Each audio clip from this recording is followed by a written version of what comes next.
Bismillahirrahmanirrahim. Assalamualaikum warahmatullahi wabarakatuh. Yang saya hormati Ibu Kepala Sekolah dan yang saya hormati teman-teman guru yang sempat hadir pada kesempatan ini, dan tanpa saya ucapkan juga yang terhormat teman seperjuangan di CGP Angkatan 9, Ibu Dewi. Syukur alhamdulillah, kita panjatkan kepada Allah Subhanahu wa taala, di mana pada pagi ini kita berkumpul di sini guna menyampaikan ataukah diseminasi budaya positif. Tadi teman kita Ibu Dewi telah memaparkan beberapa budaya positif yang disampaikan tadi. Kemudian ada juga yang saya sampaikan dari budaya positif yang pertama itu 5 kebutuhan dasar manusia. 5 kebutuhan dasar manusia. Kemudian teori kontrol dan segitiga restitusi. Ini erat kaitannya yang disampaikan oleh Ibu Dewi tadi tentang budaya positif, motivasi, hukum dan sanksi, dan juga restitusi yang disampaikan membuat keyakinan kelas. Nah, sebelumnya memasuki dari apa yang saya akan paparkan sebentar.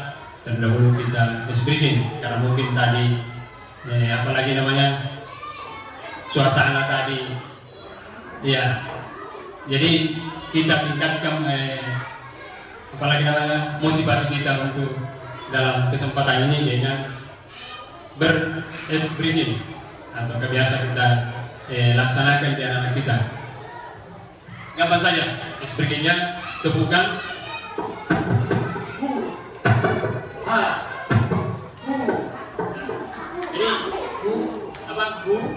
ini hi ha 3 kali ke kiri kanan, ha ya naik gitu di depan, hi ha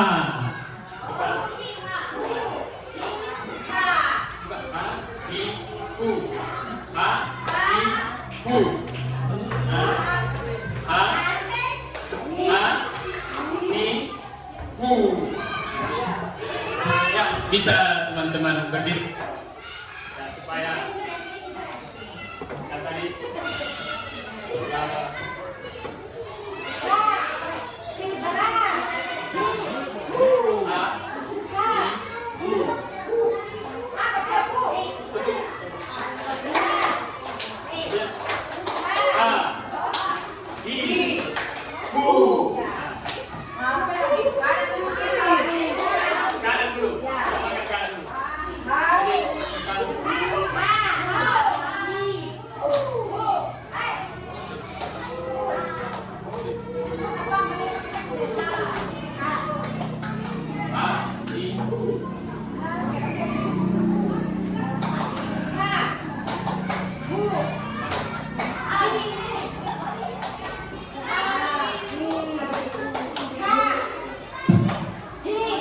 jadi ke kanan, ha, ke kiri, ya, ke kanan, kiri, di, bu, ya, ya. Bisa dimulai ya. Dengan tepukan, ya kan? Ha, i, bu, ulang. Ya, siap untuk breathing, ya. Dan dengan tepukan 3 kali, ha ke kanan, hi ke kiri, hu di depan. Ya. Siap? 1, 2, 3. Ha, hi, hu. Lagi coba sekali. 1, 2, 3. Ha, hi, hu.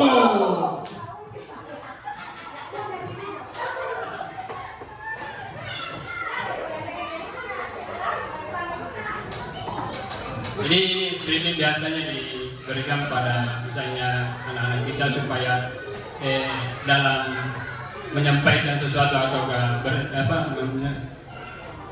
di depan kelasnya untuk mempresentasikan sesuatu dia tidak canggung. Nah, tapi yang ini mudah-mudahan saya termotivasi dia tidak canggung menyampaikan apa yang saya sampaikan sebentar.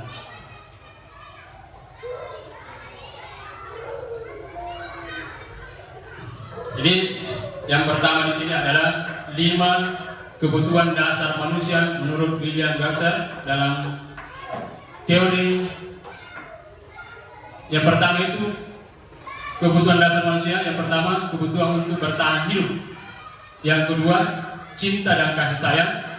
Ketiga kebebasan. Keempat kesenangan. Dan yang kelima kekuasaan. Nah, itulah kebutuhan dasar manusia. Dalam teori yang dicetuskan oleh Dr. Glasser dinyatakan bahwa segala yang kita lakukan adalah perilaku. Hampir semua perilaku disiplin dipilih dan kita didorong oleh gen-gen kita untuk memenuhi 5 kebutuhan dasar, yaitu bertahan hidup, kasih sayang dan kebersamaan, kekuasaan, harga diri dan kebebasan, kemudian kesenangan dan kenikmatan. Di sini gen-gen biasa yang dimaksudkan itu sifat-sifat dari keturunan dari orang tua. Manusia adalah makhluk sosial yang memiliki berbagai kebutuhan. Nah, seperti yang saya katakan, kebutuhan untuk bertahan hidup, kebutuhan kasih sayang dan bersamaan, kekuasaan, harga diri, kebebasan dan kesenangan dan kenikmatan. Yang pertama kebutuhan dasar hidup. Kebutuhan bertahan hidup adalah kebutuhan yang bersifat fisiologis untuk bertahan hidup, misalnya makanan, pakaian, istirahat, tempat berlindung, keamanan dan kesehatan. Secara sederhana itu dapat dipenuhi dengan makanan, tidur, olahraga, memberikan perlindungan. Itu untuk bertahan hidup. Kemudian selanjutnya kasih sayang dan rasa diterima. Kebutuhan untuk diterima. Kebutuhan ini dimaksud kebutuhan fisiologis seperti rasa diterima, dipedulikan sebagai berbagi, bekerja sama, menjadi bagian dari suatu kelompok, dikasihi atau mengasihi, disayangi, menyayangi. Kebutuhan akan hubungan dan koneksi sosial. Kebutuhan ini terhubung dengan orang lain, teman, keluarga, pasangan, rekan kerja, kelompok, dan bahkan dengan binatang peliharaan. Kebutuhan ini biasanya dapat dipenuhi melalui ketulusan dan kehangatan hubungan dengan keluarga, teman-teman, kelompok, klub, guru, konselor, dan coach. Nah, di sini mungkin kita merasa diterima. Yang biasanya menerima kita kan ya keluarga kita, teman-teman kita merasa diterima. Sama juga anak-anak kita. Jadi anak kita harus diberi pemahaman untuk menerima segala tingkah laku temannya. Ya. Kemudian selanjutnya kekuasaan dan penguasaan. Kebutuhan pengakuan atas kemampuan. Kebutuhan ini berhubungan dengan kekuatan seseorang untuk mencapai sesuatu, menjadi kompeten, menjadi terampil, pemimpin, berprestasi, diakui dan didengar. Kebutuhan ini meliputi harga diri, keinginan untuk dianggap dan meninggalkan pengaruh. Kebutuhan ini dapat dipenuhi melalui kegiatan-kegiatan seperti proyek, hobi, tugas sekolah yang menantang, kontekstual, relevan, belajar menjadi orang yang kuat, membuat pilihan positif dan bekerja. Selanjutnya, kebutuhan yang keempat, kebebasan. Kebutuhan akan pilihan. Kebutuhan untuk bebas adalah kebutuhan untuk mandiri, otonom, memiliki pilihan, mengembangkan daya lenturnya dan mampu mengendalikan rasa sendiri, arahnya sendiri. Mampu mengendalikan arahnya sendiri. Kebutuhan ini terkait dengan kebebasan untuk memilih dan membuat pilihan. Kebutuhan bergerak, mencoba-coba, mengeksplorasi hal baru dan menarik.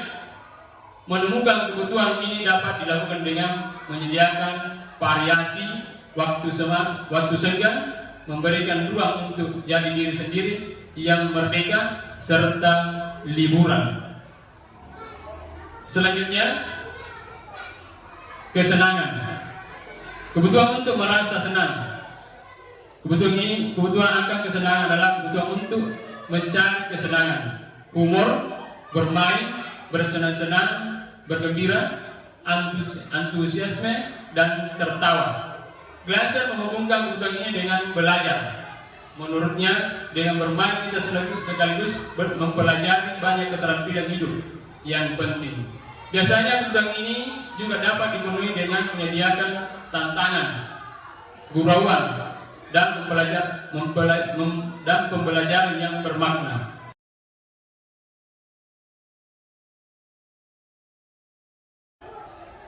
Orang-orang yang menjalankan posisi penghukum senantiasa mengatakan bahwa sekolah merupakan sistem atau alat yang dapat lebih menekan murid-murid lebih dalam lagi. Guru-guru yang menerapkan posisi penghukum akan bertanya, patuhi aturan saya atau awas. Kamu selalu saja salah.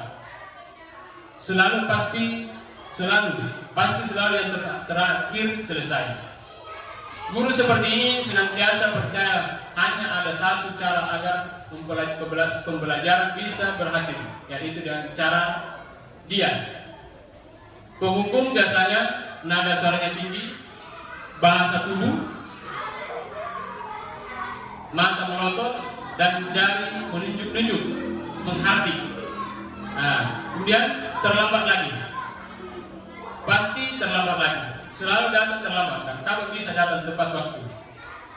Tanyakan kepada diri Anda, bagaimana perasaan murid bila guru berbicara seperti itu? Apakah saat muridnya datang terlambat? Nah, di sini biasa ini penghukum biasa saya lakukan. Misalnya ada anak-anak yang melanggar aturan atau misalnya terlambat mengerjakan tugas.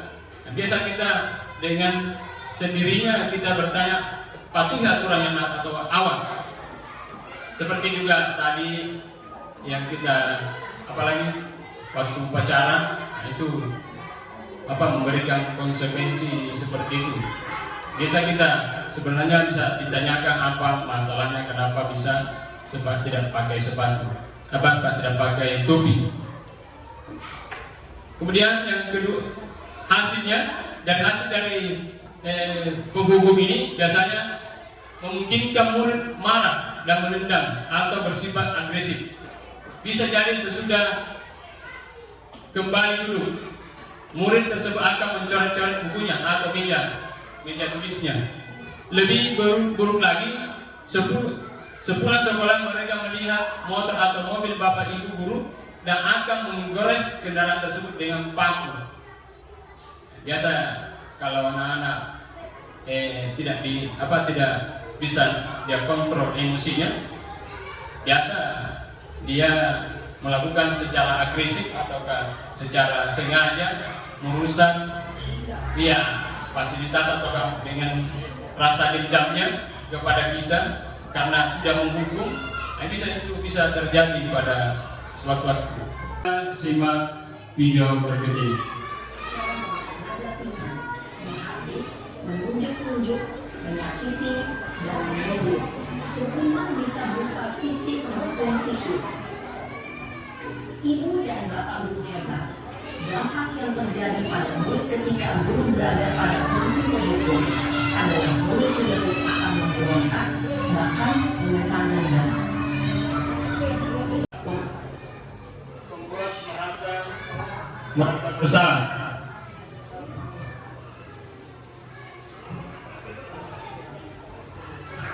Dalam posisi membuat merasa bersalah, nada suara memelas, halus, sedih. Bahasa tubuh merapat pada anak, lesu. Biasa yang mengucapkan, "Adik, kamu ini bagaimana ya? Kamu sudah berjanji dengan ibu, tidak akan terlambat lagi. Kamu kenapa ya senang sekali mengecewakan ibu? Ibu benar-benar kecewa sekali." Bagaimana perasaan murid bila ditegur seperti cara ini? Hasilnya pada murid akan merasa bersalah. Bersalah telah mengecewakan ibu atau bapak gurunya. Murid akan merasa menjadi orang yang gagal dan tidak sanggup membahagiakan orang lain. Kadang-kala sikap seperti ini lebih berbahaya dari sikap penghukum, karena emosi akan tertanam rapat di dalam. Murid menahan perasaan tidak seperti murid dalam dengan guru penghukum, di mana murid bisa menumpahkan amarahnya walaupun dengan cara negatif. Murid tertekan seperti inilah yang tiba-tiba bisa meletus amarahnya dan bisa menyakiti diri sendiri atau orang lain. Kita simak video selanjutnya.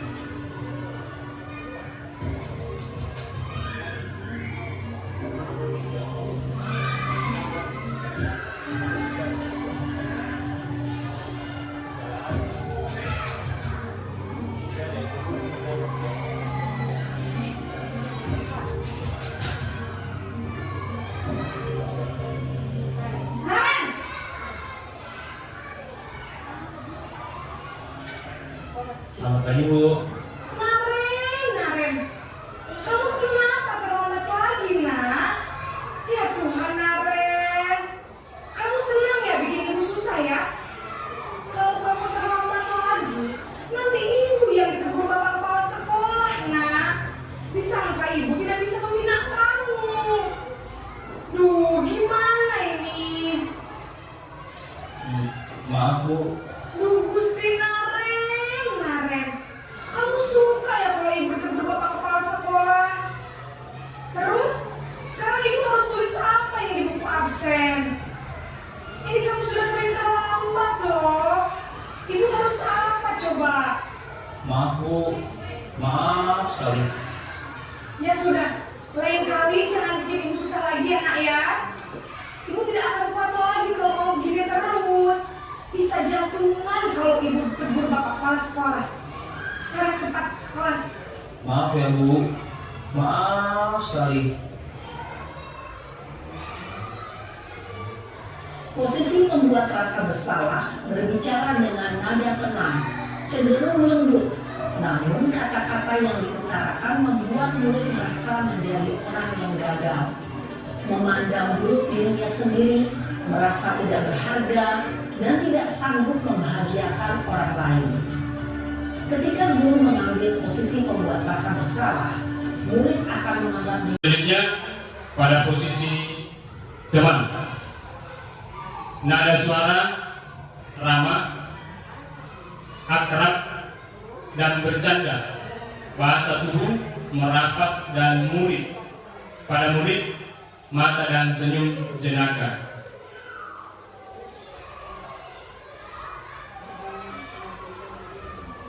Nah, ini percakapannya. "Adik, ayolah, bagaimana sih kamu? Kemarin kamu sudah janji kepada Bapak, bukan? Kenapa terlambat lagi?" Sambil tertawa riang. "Nah, iya, sudah tidak apa-apa. Duduk yang sana. Nanti Bapak guru bantu. Kamu ini," sambil senyum-senyum. Bagaimana perasaanmu dengan sikap guru seperti ini?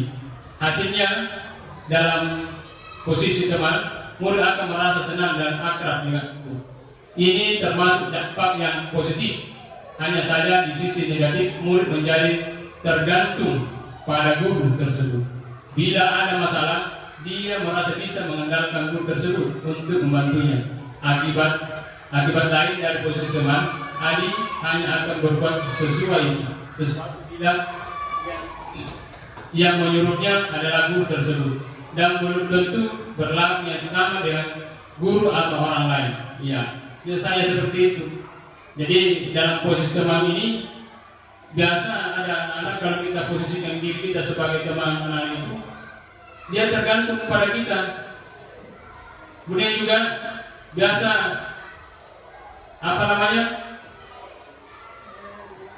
ya, coba kita yang didengarkan, coba kita sebagai gurunya, guru lain dianggap tidak atau tidak didengarkan.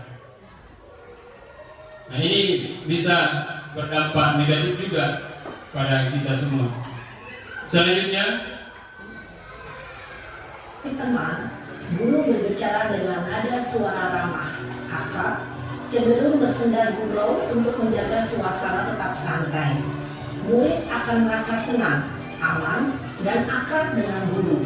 Identitas yang tercipta adalah identitas sukses atau berhasil. Namun, perlu diingat, karena ini masih dorongan eksternal, maka ada faktor ketergantungan dari murid kepada orang tertentu. Di sini guru aksennya, sehingga di lain waktu murid bisa berperilaku baik, namun hanya kepada orang-orang tertentu saja.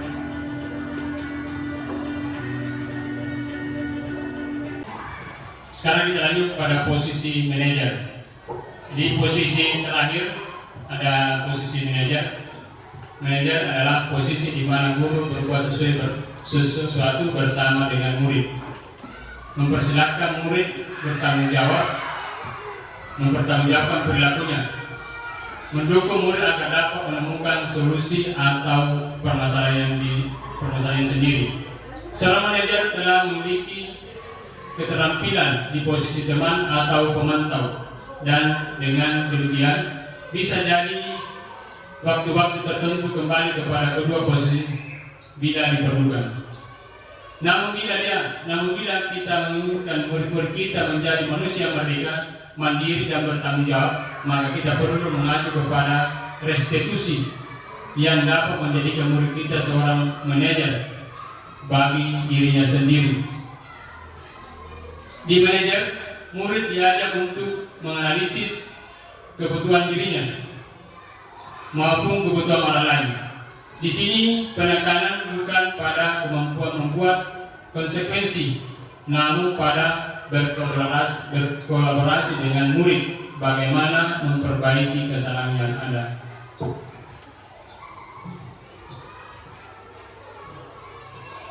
Seorang manajer akan bertanya, apa yang kita yakini? Dan kembali kepada keyakinan kelas yang seperti yang disampaikan oleh Ibu Dewi tadi. Apakah kamu meyakininya? Jika kamu yakininya, apakah kamu bersedia memperbaikinya? Jika kamu memperbaiki ini, hal ini menunjukkan apa tentang dirimu? Apa rencana kamu untuk memperbaiki hal ini? Tugas seorang manajer bukan untuk mengatur perilaku seseorang. Kita membimbing murid untuk dapat mengatur dirinya. Seorang manajer bukannya memisahkan murid dari kelompoknya, tapi membalikan murid tersebut ke kelompoknya dengan lebih baik dan kuat.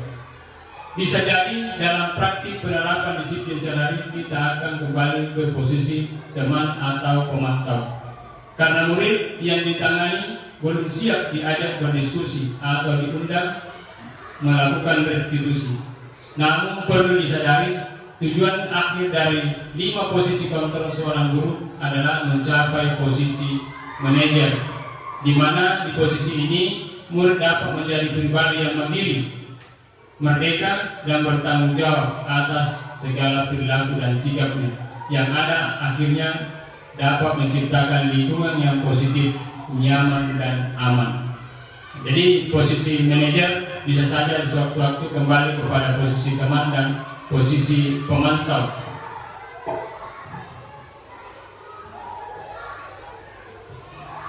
Jadi nada posisi manajer, nada suaranya tulus, bahasa tubuh tidak kaku, mendekat ke murid, biasa dengan menanyakan, "Adik, apakah kamu mengetahui jam berapa sekolah dimulai?" "Tahu Pak, jam 7.00. Ya, jadi kamu terlambat. Kira-kira bagaimana kamu akan memperbaiki kesalahan ini? Saya bisa menanyakan teman saya, Pak, untuk mengejar tugas yang tertinggal. Baik, itu bisa dilakukan. Apakah besok kamu dan akan ada masalah untuk kamu agar bisa hadir tepat waktu ke sekolah? Tidak, Pak, saya bisa hadir tepat waktu. Baik, saya hargai usahamu untuk memperbaiki diri. Bagaimana perasaan murid diperlakukan seperti ini? Pada posisi manajer, maka suara guru sebaiknya tulus, tidak perlu marah, tidak perlu meninggikan suara, apalagi menunjuk-nunjuk jari ke murid. Berkacak pinggang atau bersikap seolah-olah menyela tanpa sedih sekali akan perbuatan murid atau mensenggah gurau menempatkan diri sebagai teman murid. Ini video posisi manajer.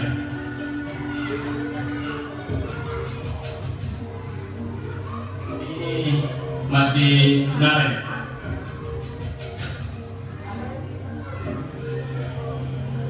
Naren,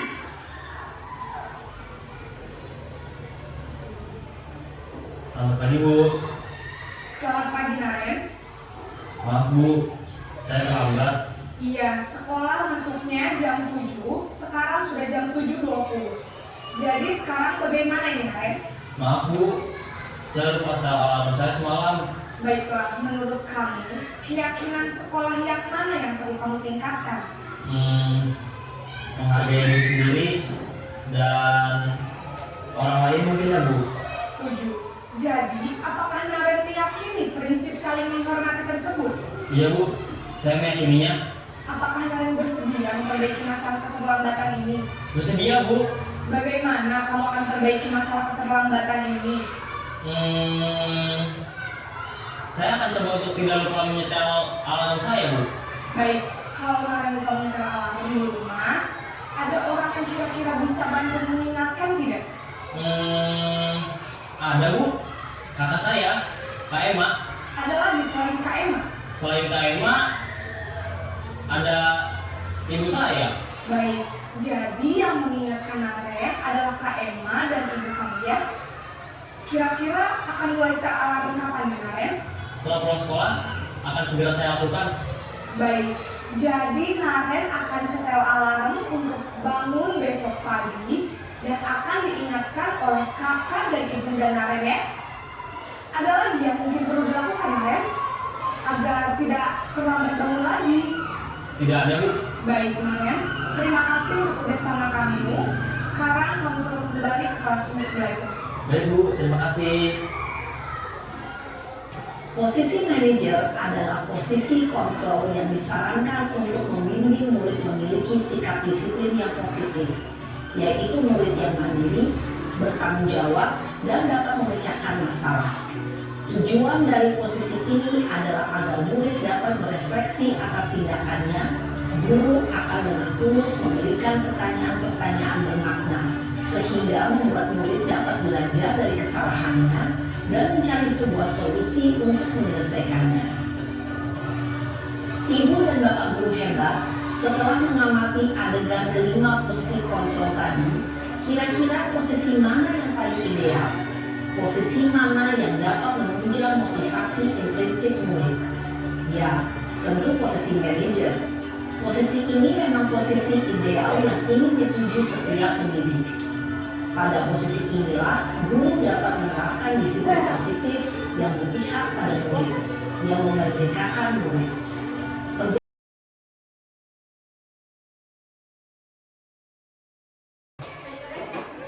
Ya, sekarang kita masuk di yang terakhir, yaitu segitiga restitusi. Segitiga restitusi adalah proses menciptakan kondisi bagi murid untuk memperbaiki kesalahan mereka, sehingga mereka bisa kembali pada kelompok mereka dengan karakter yang lebih kuat. Dosen 2004 dalam LMS Guru Penggerak Modul 1 1.4 Budaya Positif. Dalam segitiga restitusi ada namanya menstabilkan identitas. Di sini pada menstabilkan identitas bisa kita tanyakan kepada siswa, setiap orang pasti pernah melakukan kesalahan. Kemudian kamu bukan satu-satunya yang pernah melakukan ini. Itu menstabilkan identitas. Kemudian validasi tindakan yang salah. Menanyakan tindakan yang salah. Kamu tentunya punya alasan mengapa kamu melakukan itu. Adakah cara lain yang lebih efektif untuk mendapatkan apa yang kamu butuhkan? Itu untuk memvalidasi tindakan yang salah. Kemudian yang ketiga, menanyakan keyakinan. Menanyakan keyakinan di sini seperti keyakinan kelas apa yang telah kita sepakati. Kemudian kamu ingin menjadi orang seperti apa? Nah, ini yang bisa kita diskusikan kepada anak-anak yang memiliki ataukah mempunyai masalah. Dan kita bisa menangani dengan melakukan segitiga restitusi berkaitan dengan yang sebelumnya tadi itu posisi manajer. Kemudian selanjutnya, melalui restitusi kita dapat membantu murid menjadi lebih memiliki tujuan, disiplin positif, serta memulihkan dirinya setelah berbuat salah. Penekanannya bukan pada bagaimana berperilaku untuk menyenangkan orang lain atau menghindari ketidaknyamanan, namun tujuannya adalah menjadi orang yang menghargai nilai-nilai kebajikan yang mereka percaya. Restitusi membantu murid untuk jujur pada diri sendiri dan mengevaluasi dampak dari kesalahan yang dilakukannya. Restitusi memberikan penawaran bukan paksaan. Kemudian langkah pertama pada bagian dasar segitiga adalah menstabilkan identitas. Jika anak berbuat salah, maka ada kebutuhan dasar mereka yang tidak terpenuhi. Jadi mungkin anak-anak biasa berbuat salah itu ada kebutuhan yang tidak terpenuhi pada diri anak itu. Kemudian bagaimana dasar segitiga restitusi memiliki tujuan untuk bagian dasar segitiga restitusi memiliki tujuan untuk merubah orang yang gagal karena telah berbuat kesalahan menjadi orang yang sukses. Itu. Kemudian kita harus mampu meyakini mereka dengan menanyakan kalimat seperti tidak ada manusia yang sempurna. Saya juga pernah melakukan kesalahan seperti itu. Ketika seorang ada dalam kondisi emosional, maka otak tidak akan mampu berpikir rasional. Saat itulah kita menstabilkan identitas anak. Anak kita bantu untuk tenang dan mencari solusi untuk menyelesaikan permasalahan itu. Langkah kedua adalah menstabilkan tindakan yang salah. Konsep langkah kedua adalah kita harus memahami kebutuhan dasar yang mendasari tindakan anak berbuat kesalahan. Menurut teori kontrol, semua tindakan manusia baik atau buruk pasti memiliki maksud dan tujuan tertentu. Ketika kita menolak anak yang berbuat salah, dia akan tetap dalam masalah. Yang diperlukan adalah kita memahami alasan melakukan hal tersebut sehingga anak merasa dipahami. Kemudian langkah yang ketiga yaitu menanyakan keyakinan. Sebelumnya tadi sudah kita dibahas oleh Ibu Dewi tentang keyakinan kelas, mungkin juga bisa kita terapkan. Ini juga keyakinan sekolah. Teori Kontrol menyatakan bahwa kita pada dasarnya termotivasi secara internal. Ketika langkah 1 dan langkah 2 sukses dilakukan, maka anak akan siap untuk dihubungkan dengan nilai-nilai yang dia percaya dan berpindah menjadi orang yang dia inginkan. Penting menanyakan ke anak tentang kehidupan kedepannya yang dia inginkan. Ketika mereka sudah menemukan gambaran masa depannya, guru dapat membantu mereka untuk tetap fokus pada gambarannya.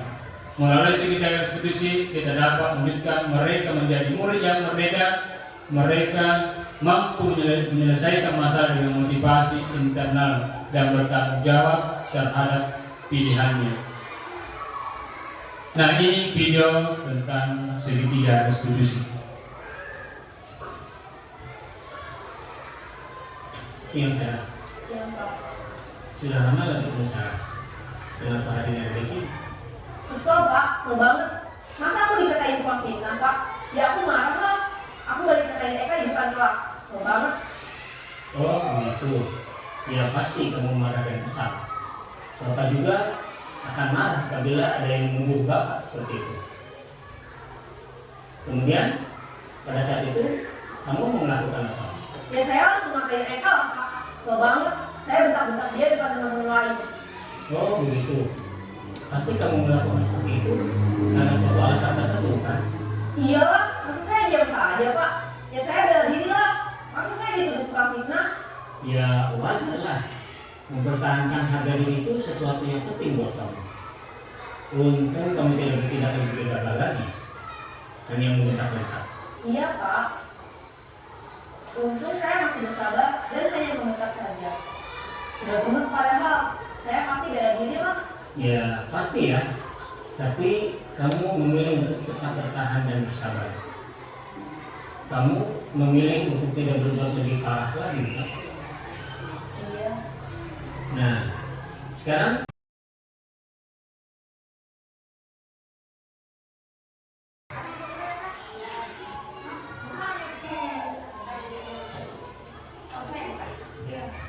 Ya.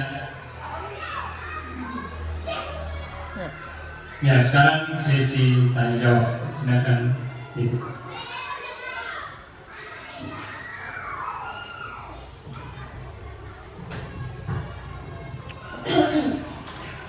Bismillahirrahmanirrahim. Assalamualaikum warahmatullahi wabarakatuh.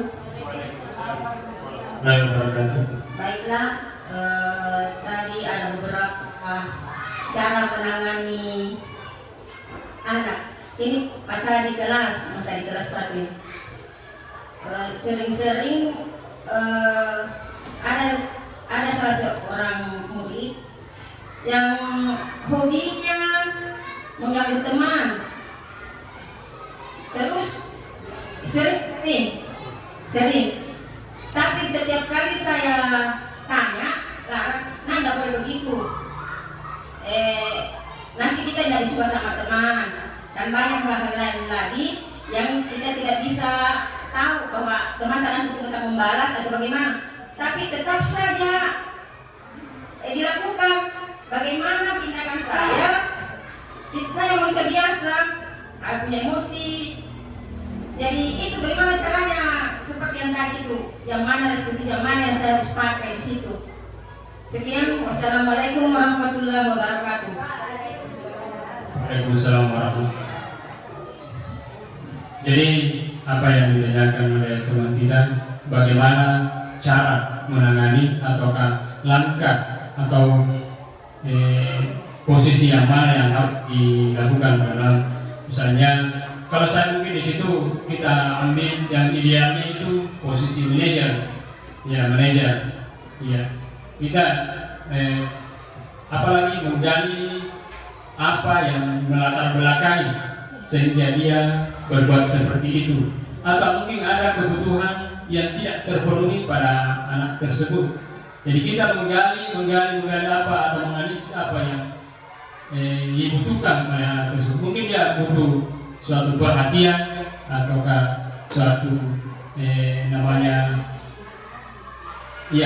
untuk posisi untuk diperhatikan. Dan mungkin kita bisa memperhatikan itu posisi manajer dengan segitiga restitusi, menanyakan masalahnya bagaimana, menggali menanyakan memvalidasi identitas, kemudian menanyakan keyakinan kelas. Jadi itu yang kemudian juga dalam posisi manajer, ya kita sebagai guru harus sabar dalam menghadapi anak-anak tersebut, karena kita sebagai pendidik adalah penuntun,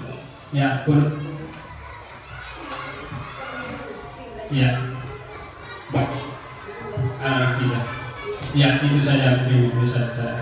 Terima kasih banyak Pak, nanti saya terapkan apa yang Bapak katakan tadi. Terima kasih. Wassalamualaikum warahmatullahi wabarakatuh.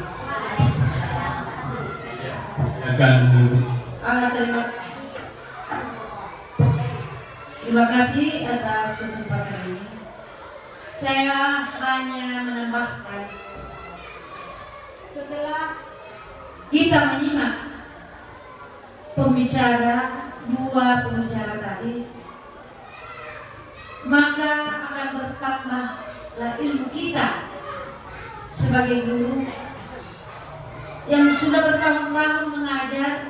Sebenarnya apa yang kita lakukan tadi sering kita alami, cuma kali ini motornya lain. Sebagai pengalaman yang terjadi di kelas 5 yang baru-baru, anak kita Sulfikar yang merasa dibully, tetapi setelah pendekatan demi pendekatan, cocoklah yang dikatakan Pak Usman tadi, bahwasanya segitiga restitusi itu yang paling tepat adalah menjadi manajer. Artinya setiap kasus yang kita temukan, hendaknya pertama kita menelusuri apa penyebab sehingga anak tersebut mengalami kasus yang demikian. Kemudian langkah kedua, kita dekati anak. Apa kendala-kendala yang dia alami? Sebagai contoh yang saya berikan tadi, Sulfikar di kelas 5, ternyata ada diskomunikasi antara anak dan orang tua. Setelah saya selesaikan, tanya baik orang tuanya. Mendidik anak bukan hanya dengan memukul, sering pukul anaknya, sehingga anak tersebut merasa bahwa dirinya dibully. Artinya dibully dalam artian dijauhkan dari temannya. Penyebabnya karena orang tua si anak campur tangan, terlalu campur tangan pada kasus anaknya. Walaupun masalah di sekolah, di rumah demikian. Setelah saya telusuri, tanya orang tuanya, ternyata campur tangannya terlalu mendalam. Artinya orang tua bisa saja ikut campur pada masalah anak, tetapi tidak terlalu dalam. Artinya begini, setelah wali kelas membuat ketentuan yang dalam hal ini tadi istilahnya sekarang botolnya diganti kesenjangan keyakinan. Jadi hendaknya ini bagus menjadi perhatian bagi bapak dan ibu guru supaya kita laksanakan ini menjadi keyakinan kelas atau keyakinanku bisa dulunya. Bahwasanya kita tidak boleh bisa begini, tidak bisa begini. Biarlah anak yang memikirkan, yang memberikan ide kepada ibu guru apa maunya anak. Sehingga apabila dia melanggar, tentu ada dasar hukum kita sebagai guru untuk menindaklanjuti kasus tersebut. Ini barangkali menjadi pelajaran besar buat kita semua. Hendaknya ada di kelas tentang itu. Yang lalu kalau tidak salah tata tertib sekolah, tata tertib kelas sekarang diganti keyakinan kelas. Jadi mohon sebagai kepala sekolah saya menyarankan kepada semua wali-wali kelas supaya membuat ini dengan wadah ini. Adanya guru CPG, kita bertambah modal kita untuk mendidik anak kita ke depan, supaya anak kita ke depan lebih berprestasi, lebih berkarakter sebagaimana tuntutan kurikulum Merdeka Belajar. Demikian dari saya. Assalamualaikum warahmatullahi wabarakatuh. Itulah tadi tambah dari Ibu Kepala Sekolah tentang apa yang harus kita lakukan lakukan di sekolah kita. Nah, ini sebagai modal kita untuk melaksanakan budaya positif di sekolah kita ini. Dan kembali saya tutup acara kita hari ini dengan ucapan Assalamualaikum warahmatullahi wabarakatuh.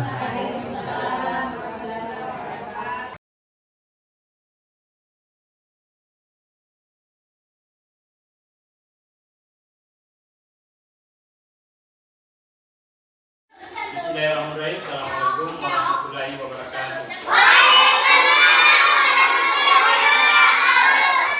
Jadi hari ini kita akan membuat keyakinan kelas nih. Jadi keyakinan kelas seperti apa kelas yang kita impikan, seperti kelas apa yang kita mau, kelas bagaimana keadaannya kelas tadi. Jadi sebentar saya akan bagikan ini kertas. Ada kertas saya akan bagikan seperti apa maunya kelas tadi. Jadi ditulis di sini 2 atau 3 kalimat yang bisa mewakili prasangka bagaimana kelas tadi di kelas 3. Paham? Misalnya contohnya saya kasih kelas yang bersih atau mungkin datang tepat waktu, seperti itu. Paham maksudnya? Jadi silakan sekalian sendiri lagi yang cari bagaimana kelas yang kita mau. Oke?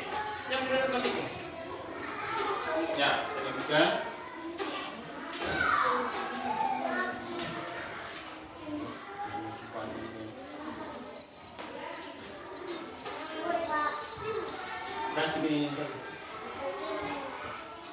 Ya, silakan ditulis yang bagaimana maunya kelas, yang bagaimana seperti apa kelas yang kita impikan. Seperti yang saya katakan tadi, datang tepat waktu atau apa lagi yang kalian mau? Bagaimana lagi?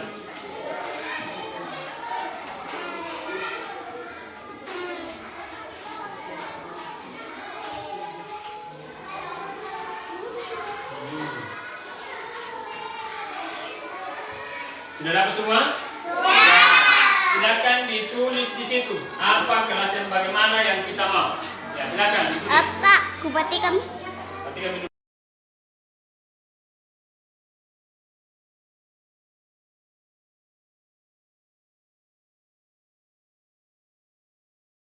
Assalamualaikum warahmatullahi wabarakatuh.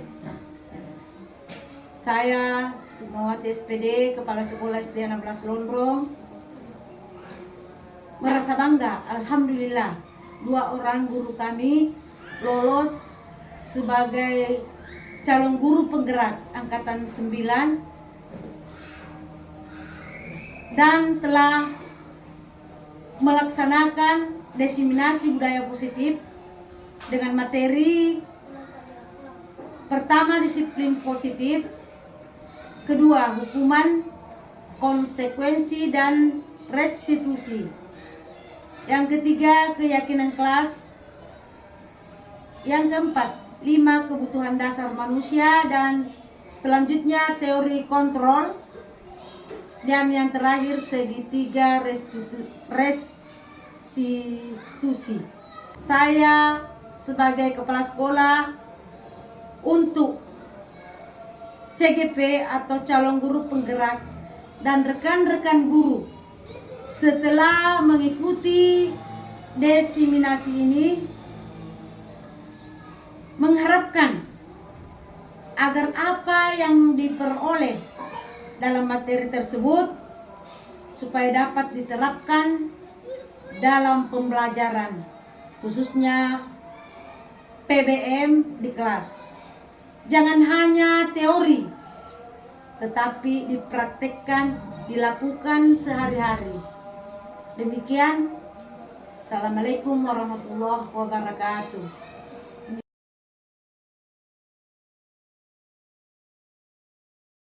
Assalamualaikum warahmatullahi wabarakatuh. Saya Eka, siswa kelas 3 SD Negeri 16 Lonrong. Saya bersama teman-teman telah membuat keyakinan kelas dipandu oleh Pak Usman. Keyakinan kelas berisi nilai-nilai positif untuk kami lakukan di sekolah dengan penuh rasa tanggung jawab. Dengan keyakinan kelas 3 telah kami buat. Semoga kelas harapan kami dapat terwujud. Sekian dan terima kasih. Assalamualaikum warahmatullahi wabarakatuh. Assalamualaikum warahmatullahi wabarakatuh. Saya Kaila, siswa kelas 3 SD Negeri 16 Lonrong. Saya bersama teman-teman telah membuat keyakinan kelas dipandu oleh Pak Usman. Keyakinan kelas berisi nilai-nilai positif untuk kami lakukan di sekolah dengan penuh rasa tanggung jawab. Dengan keyakinan kelas yang telah kami buat, semoga kelas harapan kami dapat terwujud. Sekian, terima kasih. Assalamualaikum warahmatullahi wabarakatuh.